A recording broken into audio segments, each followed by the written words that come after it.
നമ്മുടെയൊക്കെ കുഞ്ഞു പ്രായത്തിൽ നമ്മുടെ ഉമ്മ അതിരാവിലെ എണീറ്റിട്ട് നമുക്ക് വേണ്ടി ഭക്ഷണം ഉണ്ടാക്കി നമ്മുടെ മുൻപിൽ കൊണ്ടുവെക്കുമ്പോൾ നമ്മളെല്ലാവരും പറയുന്നൊരു കാര്യം, എനിക്കിത് വേണ്ട, എപ്പോഴും ഇത് മാത്രമേ നിങ്ങൾ ഉണ്ടാക്കുള്ളൂ എന്ന് പറഞ്ഞ് നമ്മൾ തട്ടിക്കളയാറില്ലേ?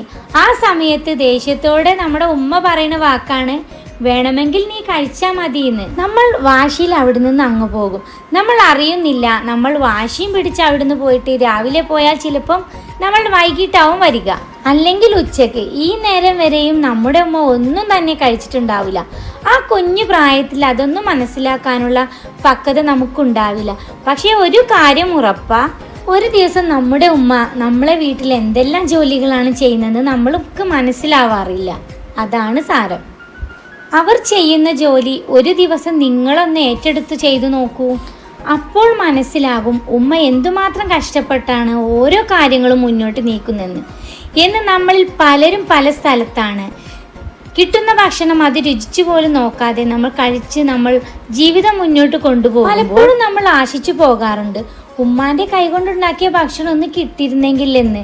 എൻ്റെ ഉമ്മ ഉണ്ടാക്കി തരുന്ന ആ ചമ്മന്തി അതിന് ഭയങ്കര ടേസ്റ്റാണ്, രുചിയാണ് എന്നൊക്കെ നമ്മൾ ആവേശത്തോടു കൂടെ നമ്മളെ ഫ്രണ്ട്സിനോടൊക്കെ നമ്മൾ പറയാറില്ലേ?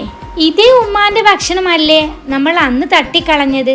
ഉമ്മ എന്ന വികാരം എന്താണെന്ന് അറിയണമെങ്കിൽ നമ്മൾ മക്കൾ ആ ഉമ്മാൻ്റെ ജീവിതം കാണണം. നമ്മളില്ലെങ്കിൽ അവരില്ല, ചേർത്ത് പിടിക്കണം നമ്മൾ. ആ ഉമ്മയാണ് നമുക്കെല്ലാം. ആരൊക്കെ നമുക്ക് ചുറ്റുമുണ്ടെന്ന് പറഞ്ഞാലും ഒരു പ്രശ്നം വന്നു കഴിഞ്ഞാൽ മറ്റൊന്നും തന്നെ നോക്കാതെ, ഇനി നമ്മളൊരു പ്രശ്നക്കാരനാണെങ്കിൽ പോലും അതെൻ്റെ മകനാണ്, അവൻ അങ്ങനെ ചെയ്യില്ല എന്ന് പറഞ്ഞ് നമ്മളെ ചേർത്തി പിടിക്കാൻ നമ്മുടെ ഉമ്മ മാത്രമേ ഉണ്ടാവുള്ളൂ. അത് യഥാർത്ഥമാണ്. അനുഭവങ്ങളുടെ ഞാൻ പഠിച്ച വലിയൊരു പാഠമാണിത്. ഉമ്മയെ ചേർത്ത് നിർത്തിക്കോ, വേദനിപ്പിക്കരുതേ ഒരു വാക്കുകൊണ്ട് പോലും. അപ്പോൾ നമ്മുടെ ഈ കുഞ്ഞു ടോപ്പിക് നിങ്ങൾക്ക് ഇഷ്ടപ്പെട്ടു എന്ന് വിചാരിക്കുന്നു. ഇഷ്ടപ്പെട്ടാൽ ലൈക്ക് ചെയ്യാൻ മറക്കല്ലേ. അതേപോലെ സബ്സ്ക്രൈബ് ചെയ്യാതെ കാണുന്ന കൂട്ടുകാരാണെങ്കിൽ പ്ലീസ് ഒന്ന് സബ്സ്ക്രൈബ് ചെയ്ത് സപ്പോർട്ട് ചെയ്യണേ.